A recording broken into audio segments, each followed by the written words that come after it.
Welcome to the Genuinely Curious Podcast. I'm Shantiana Keys here with my mentor, but basketball extraordinaire, LaChina Robinson. How are you? I'm doing great. I'm so excited to be here with you. Congratulations on your new platform. Thank you. I enjoy seeing you in your element all over the socials, so I'm happy to be here with you. Yeah, social media is it's been fun. You're popping. It's been fun. I just It's feel okay. like I'm just talking in my living room, but I'm enjoying it. But you just got the announcement of the Olympics, so you're covering. Is it just women's basketball, or is it both teams? No, just women. Okay. Yep, just That's your women. bag. Yep, Okay. super Yep. excited about that in Paris. Our women's national team is going for their 8th consecutive gold medal, which is just incredible. So yeah, I'm excited. It's something that I've worked the last couple of Olympics. I worked Paris Olympics more on the social media side, doing a variety of things. I did fill in for Carol Lawson for a couple games when she was working as a 3x3 coach. So I got my feet wet in the analyst spot. And then I worked in Beijing with Zora Stevenson, who's a fellow rising media star in your class.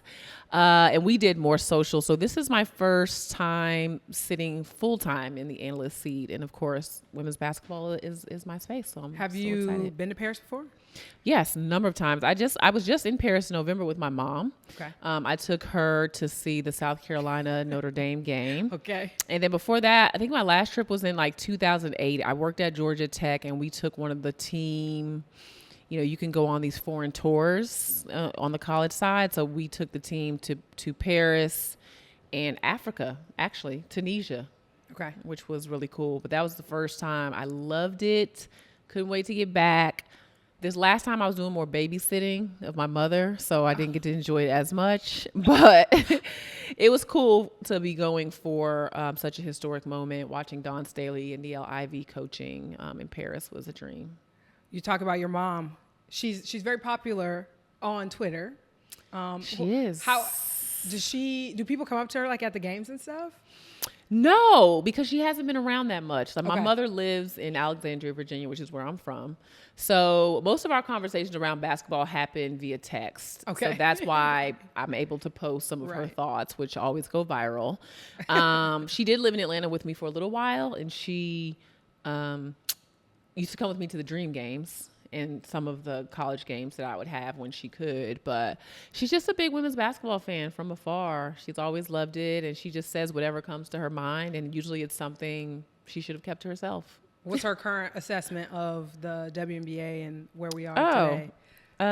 So actually she sent me a text that said, this is in regards to the Caitlin Clark Kennedy Carter moment. Okay. Or the discourse, should I Yeah. say. She said, they just push Caitlin all over the court. Is she really falling or faking it? Fair question. Yeah, that was it. And Yeah. then she also, when she saw that D Wade would be my counterpart in Oh, right, Paris, yeah. he's working on the men's side, she said, can you get Gabrielle Union to sign my book? And if she won't sign it, just get D Wade to basically forge her signature. And I was like, I'm not doing either Not one even of those like things. get D Wade to sign it. Like No. get D Wade to forward Yeah, her signature. or like say something. She might have said, get him to say something like, from my loving wife. I was like, She's funny. no. She's funny. Yeah, she's a hoot. She's a hoot. Okay, so you're covering women's basketball. You've always covered women's basketball. What keeps you covering women's basketball? I really enjoy it. I love it. What got me covering women's basketball to begin with was that I was introduced to the game and went to college, played basketball. And basketball did so much for me in my life. It really changed the trajectory of my life because it allowed me to give a free college education. I learned all these intangibles, much like communication, teamwork, all those things that help you in various aspects of life. So I've always seen the benefit of women's basketball, and I wanted more people to know about it. So initially, when I graduated from college, my first kind of step was, I'm going to volunteer for the Final Four. So I did. It was in Atlanta that year. And I envisioned myself getting the towel for Pat Summitt because Tennessee was in that Final Four. I was going to be sitting with the clipboard and the timeouts, like helping them organize and do things. I was at the airport directing people on where to catch their shuttle. Yeah. So that was kind of like my first experience. And then I figured out I needed to be a little more intentional about, how I was going to reconnect with the game. And so I got an internship working in championships at the ACC and eventually got a job at Georgia Tech. I wanted to be an athletics director, so I worked on the administrative side, but I worked with the women's basketball team. So I was always staying close to the game, and finally when I was in my late 20s, I was like, I feel like I should be doing something else. Quarter life crisis. Here I am in broadcasting. Yeah. But what's kept me in women's basketball the whole time is giving back to the game, wanting to amplify the voices and the platform of women's sports, wanting to create more space for women of color on the media side, but also for women of color who are playing the game, whose stories need to be told, and who may want to see a familiar media face as they're navigating their college careers. There were a number of factors, but I think as long as I was connected to my purpose, it didn't matter what I was doing. I just wanted to be in this sport. And I wanted more people to know how amazing it was. And so I dedicated my life's work to that. And we see that, I mean, we see the fruits of that kind of labor with, the explosion, I guess, of viewership on the women's game in general, college or pro. Yeah. How would you assess where we are? I mean, I feel like a lot of people have different opinions, and I feel like yours is valuable in this space. So how do you feel about the new viewership and the discourse around it? Welcome to the WNBA. Welcome to women's basketball. I mean, we would be remiss to talk about the current situation in the WNBA without mentioning the springboard that college basketball was. Record viewership for the Final Four through the roof. Like when you think about 20 plus million people at one point turning into women's college basketball, it's insane. It's what we've always dreamed of as stakeholders in the game and people that wanted to see it grow. But when it actually happens, you look hindsight and you say, okay, how did we get here? And there was increased investment by media networks. There was increased investment by a lot of brands when it came to investing in just not only the platform of the athletes through NIL, which elevated their platforms, but also think about the little issue, the debacle we had with the NCAA tournament a few years ago with the weight room. Right. Coming off of that, everyone's checking their inventory like, oh, let's see what we could or should be doing for women's basketball. And you had amazing players on the court. So it was this perfect storm, right, of people finally deciding they're going to turn it on and watch for whatever reason. But the investment was increased. And, where I feel like we are now is uncharted territory. Some of that's good, some of it not so good. It's uncharted territory in a good way because arenas are selling out, because viewership is through the roof. The demand, people are craving and wanting to learn and hear about women's basketball. But where it's not so good is that people want to be in this space and involved in this space and represented and be media covering women's basketball that haven't done their homework about the sport, about its players. They're also coming into this space with their own biases, whether that be a possible sexist standpoint, racist, because the WNBA is a majority Black league. So we there are a lot of narratives, and the unfortunate part of that, Shantiana, as you know, is that when it comes to Black women, we don't always get the opportunity to control our narrative because we don't have the power we should, because we're not seen as valuable, and that's how we're seen in the bigger world. So the sport is just a microcosm of that.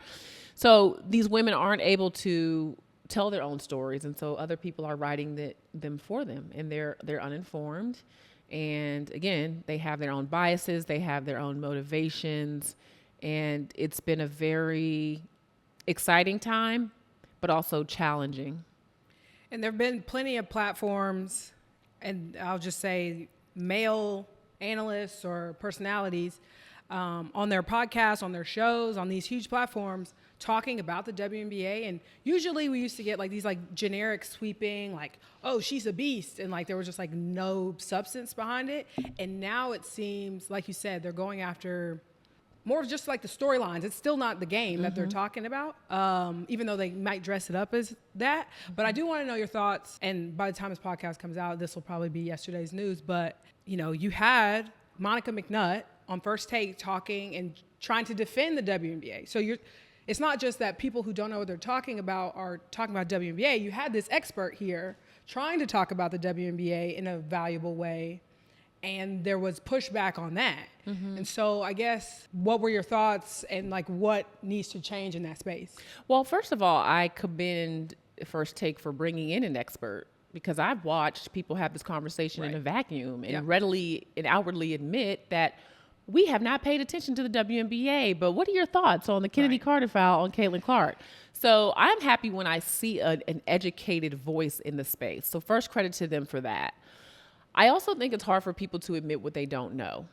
And as the WNBA is blowing up, what's happening? The dollar signs are following. Why do you think Ice Cube offered Caitlin Clark millions of dollars to play in the Big Three? Because where she goes, the money goes. Where Angel Reese goes, people go.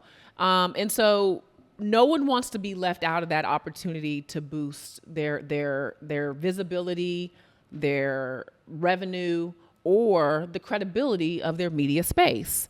So with that being said, we just haven't had enough people that have been willing to admit that and allow people who have that information to come in and say, okay, this is how it happens. This is what needs to be happening. Instead, we want to debate. There's nothing to debate because you are not as educated as an expert in this. This is also a league of predominantly black women. It's also women's sports. So there are going to be some things that a lot of these men do not understand about what is happening, why it's happening, and them painting it with a broad stroke as if this should be ring around the rosy in women's sports, or that it should be, or that these women are jealous. Like, who even hears that word in sport? It's the first time I've ever heard the word jealous in sport. And that's embarrassing.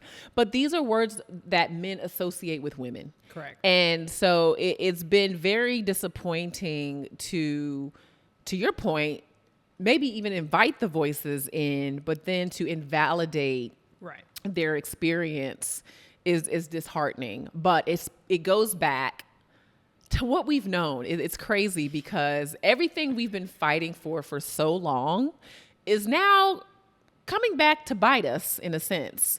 Because if women had their own platforms, if women's sports had their own shows, morning shows, if women's sports were on TalkSport Radio the way they should be, everyone wouldn't be trying to course correct right now for not knowing enough about the WNBA or knowing enough about women's basketball. And in that process of trying to, hey, we need to have this segment, but we don't know what we're talking about, there are narratives that are being created that just simply aren't true. What about the narratives are the issue? I mean, I think you kind of mentioned it earlier, just like that they're multi-layered, and it's difficult, I think, for the general public when they're trying to get these bite-sized clips to have any sort of nuance. And I think I saw Elle Duncan say that in the clip. It's like there's no nuance in the conversation. And if you have no understanding of what it is like to be a black woman in sport, like, it's going to be hard for you to have a total perspective of what these players are going through. I mean, you're sitting here with Cheryl Swoops on your shirt, and it's like the game is not the game without her contributions. But season after season, year after year, like those contributions are not acknowledged. And so I just think we're at a place where we're having to look at history, but again, it's uncharted territory. She's not and again, it's not controversial, but this is also my podcast, so I say what I want, I guess. Period. The greatest player we've ever seen. You know? But it's like the perfect storm of all these things have come together. And I think, yes, it has to be utilized. But I think when the general public kind of gets a hold of anything, there's just chaos. It is. And you make a great point about the lack of nuance in these conversations, because no one is asking why everyone just started paying attention to the WNBA. I actually posted something, and I'm thinking about reposting it on my Twitter not too long ago, where I was just like, hey, for all the media that has just started covering the WNBA, why are you here and where were you? Simple question. Because for some of those people, they're going to say, oh, I showed up because I'm a fan of Caitlin Clark. What other women's basketball players have you had the opportunity to take in over the years? Is this your first? Is this your 20th year of watching women's basketball and you just started supporting because of Caitlin Clark? Because why? Why? What is the reason? Right.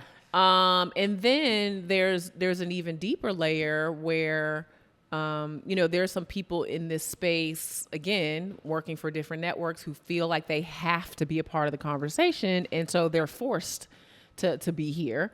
And they're not doing their due diligence. Well, And I think it's hard to catch up to a certain level of knowledge about the game. And so I think some people just need to sit it out. I mean, don't say anything. Just listen. Go on a listening tour, okay, and learn and Google.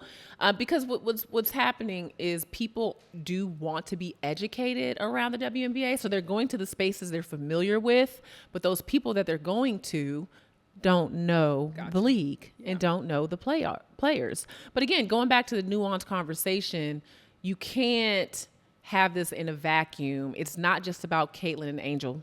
Yeah.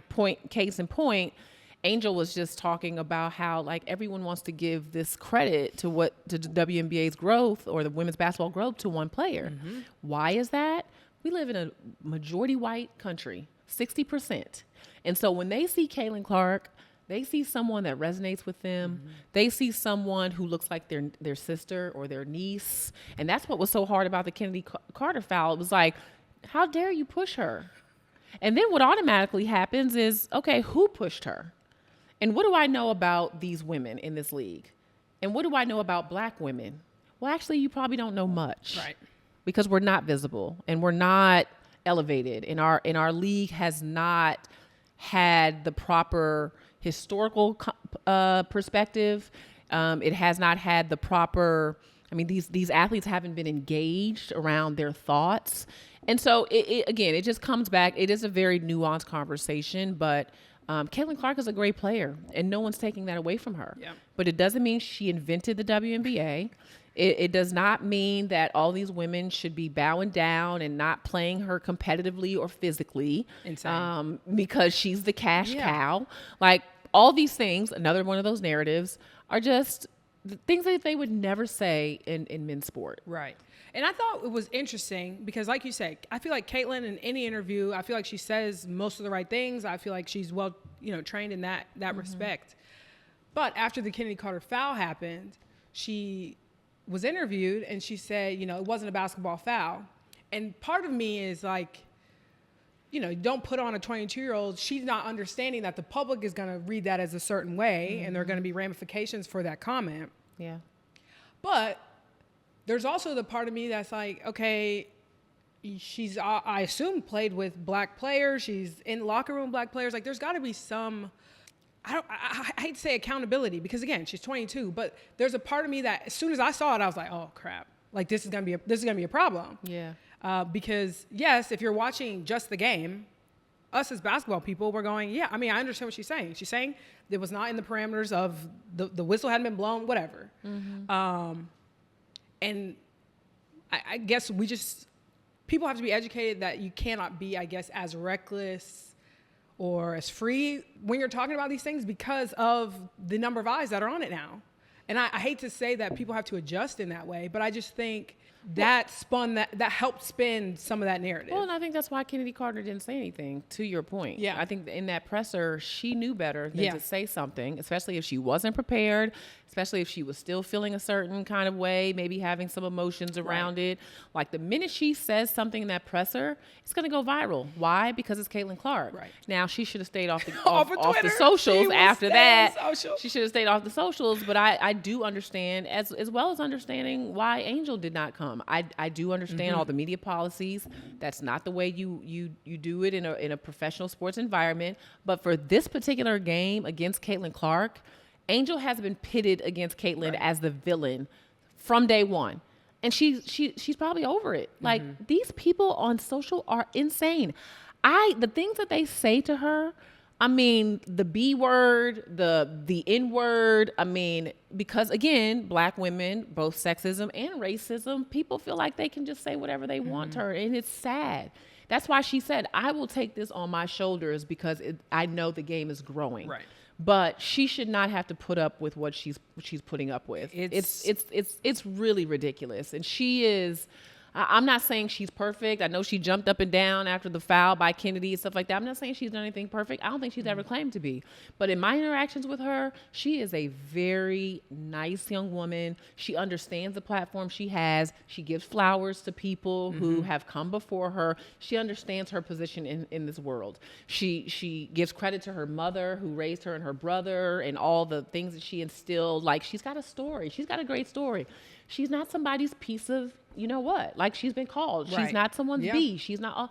And so, again, it just goes back to looking at how society treats black women and how society values black women. And we're seeing it play out in this scenario with the WNBA. And it's actually been pretty sad. I remember during the tournament when she was emotional at that presser. And I think she can, to protect herself, like any black woman does. I mean, I think she puts up an exterior where it's like, I can handle this, I can take this, but she shouldn't have to, is the problem, right? Like, people are not in Caitlin's comments doing the exact same thing. But I also think that there's a lack of value in what Angel brings. I mean, she just said it in the presser yesterday that one person didn't grow the game in this way. Period. And it's frankly, her connection to Angel Reese that has been able to spin this narrative for the past year. And that in tandem, that I think that is the popularity. Caitlin would have been popular, but she would have been Kelsey Plum. She would have been Sabrina Ionescu, Brianna Stewart. Without Angel Reese, I don't think she is this phenomenon. I agree. And people aren't giving credit in that way. But also, just like people can be, black famous, like, let's be for real, Angel Reese has over 3 million followers on social media. That is more than Caitlin Clark. Yes. Okay? And so I think, again, the media will have you believing that there are all these numbers and things. And again, money is a part of it. Her increasing viewership and them selling out arenas. I get that. But it's not saying that Angel and the Sky aren't doing that either. Like, I've seen comments that basically be grateful. Caitlin Clark is the reason y'all sold out that game. And it's like, okay, that's how I know you're not paying attention, because Angel Reese is on that team. Like, what are you even talking what are you about? saying? Right. Yeah. But again, are they going to give that credit to black women? No. Do they even know the WNBA was growing before this season in value? No. And again, what we've seen is exponential, and Caitlin has a lot to do with that. Right. But it also needs to have a dash after that. And Angel Reese and even other rookies need to get a lot of credit for this firestorm of popularity we're seeing. Yeah, I think NIL, to your point earlier, is a big part of that in general. Social media has helped women's sports in a way that I don't think could have been seen 10 years ago. We have to credit NIL for why this rookie class is as popular as they are, because these partnerships, they have become household names. I mean, they're on commercials. They are doing so many things from a brand standpoint that people see them in spaces that are not on the court like, oh, I wonder what she does. Right. Instead of finding out she's a basketball player first. So this is what we've always wanted in women's sports, and that's what's helping this, is we've always wanted to get to know these athletes outside of what they're doing on the court, because that's how you drive household names. That's how people find their sticking point with the W. It's not always, everybody doesn't love the basketball, and that's fine. Right. They love that Alicia Clark loves to cook, or they love that, so-and-so's got a dog, or whatever the case may be. Like, those kind of brands, meaningful brand partnerships have definitely helped. And it allows them to seem multifaceted, as humans are. And like you said, being able to cook or like fashion. So your top three, because I know you've seen the Tunnel Fits. Okay? Yeah. Who are the top three WNBA players that you've enjoyed their with the Tunnel Fits so far? I'm always a really big Skylar Diggins-Smith fan. Okay. I just love, it gives high fashion. She's just gorgeous, and so that doesn't hurt. I know that Christine Inigwe, who has her own label, does a lot of styling for Skylar. So she's someone I'm definitely checking for. I really love Cam Brink, her style. Didn't she do a Coco? She wore a tennis outfit, just trying to give Coco some love. And then she wore do you have the WNBA app? Got League Pass. Yeah. Which I thought was really cool. Right. So she's just giving high fashion all the time. And then let me think, who is another one of my favorites? I would say since she's back in the league and I just enjoy how she dresses so much, I would say Tip Hayes. I'm a really big Tip Hayes fan. All right. Her outfits are just giving. They're so cool. She just looks like she could be, Yeah. I don't know, in someone's rap video or maybe just hanging out at a barbecue. Like it's giving all the things. She seems like one of the people who knows how to style. And Yes. they have like a gift for fashion. Oh, I guess. absolutely. And of course, I love Asia because I love Amadi. Yeah. And I know how hard she works Right. and how great she is and like everything Asia wears, especially the book tour. Yeah. Flawless. Yeah. So I always enjoy her styles too. All right, moving to your mentorship, which I know is a big part of your mission and your brand. What is it about mentoring that has kept you doing it? Because I mean, you have mentees that are 10 years in the game. You have some that are a year in the game. So like, what has kept you kind of passionate about that? The relationship aspect of it, I was born to help people. I truly believe that that's how God made me. I've always been an encourager. I was that little girl that if I saw someone hurting or needing help, I was going to try to do everything I could to help you, probably cry with you.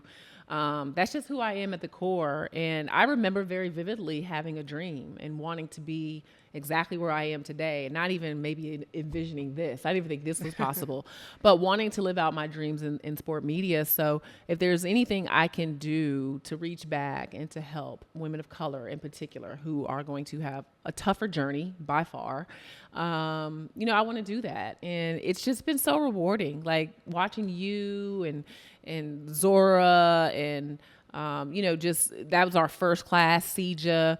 Like, and see how much you guys have grown is insane. Like, I feel like a proud mother. Like, it's And crazy. shout out Drea and Isis. Yes. Just complete the whole class. And so, and so it's just the most rewarding and fulfilling thing I've ever done. And then you guys grow as people. You get in relationships. You're buying your first house. And it just, I don't know, it makes me feel all warm and fuzzy inside. And if I can lend a word of encouragement or give one of you some sound advice that helps you or that makes you see something differently or helps you connect the dot or get with the right person, it's the least I can do. I mean, women did it for me. And it makes me happy to be a mentor. It's my favorite role.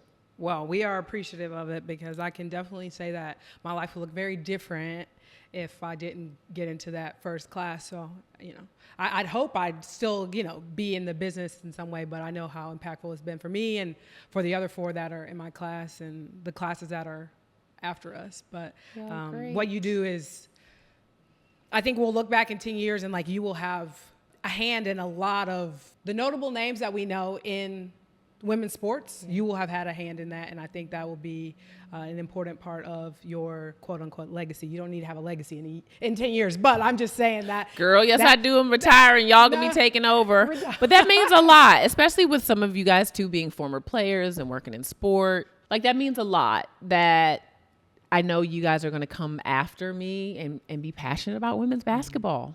That means something. Right. Like, women's basketball media is going to look very different in years to come. And not just because of rising media stars, but because of so many young women now who want to be a part of this sport. And that's a dream. Well, and more than basketball. I Yes. mean, you've got Yes. softball players. I know. Kayla and Faith would be mad at me. Yeah. So that's what I mean. I think across the industry, I think you will have had a hand in a lot of people's lives. And even before Rising Media Stars, you have a hand in a lot of other people's. I mean, I think of Angel. I shadowed Angel and you for an Atlanta Dream game more, I guess, back in the day. Not 10 years ago, but I mean, Woo! it's getting close. Years are adding up. Yeah, but I mean, I think about your hand and her story and Autumn Johnson. There are a lot of people in your. I don't think they're broadcasting trees, but like coaching trees. Yeah. If you had That's one, actually you have a thought.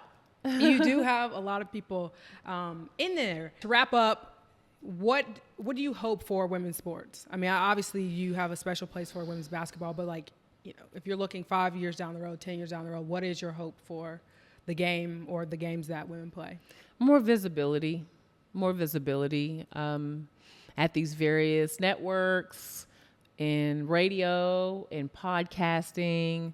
My dreams for women's sports are always around more visibility, more money, more investment.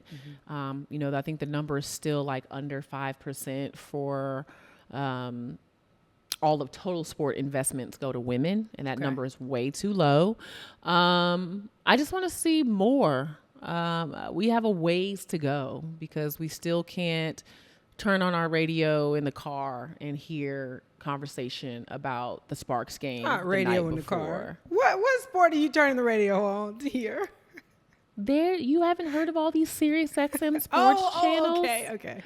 What? Is that not a thing? Am I showing my age? No, Chad is behind the camera. He's shaking his head. He said yes. He listens to Sirius, but I don't. So. Yeah, that's a thing, right? Yeah. So, I just a women's radio show. Okay. I mean, that's fine. Yeah. I'm just saying, on every level, I want to see women's sports elevated and amplified. I want the investment up. I want the athletes to be paid more. I want more media exposure. I want people that work in women's sports to get paid more and cover women's sports to get paid more. Like, I want more equality. Yeah. Period. Well, thank you so much for coming on. Look at this spot, though. You did good. This I is like such a here. trendy spot in the neighborhood. This is I'm cool. Enjoying it. Look at me. Yeah, So- no, so this trendy. is great. I love this, and I'm happy for you because this was it? What was your first platform? Major Keys. Major Keys. Yes, I interviewed you for that a long time ago. This is like the new chapter. Like Major Keys matured, part 2. Adding in the pop culture elements to sports. So it's the intersection, which I feel like is where I thrive the most, is being able to blend those two things. Did I do my pop culture part? No, you didn't. What was it?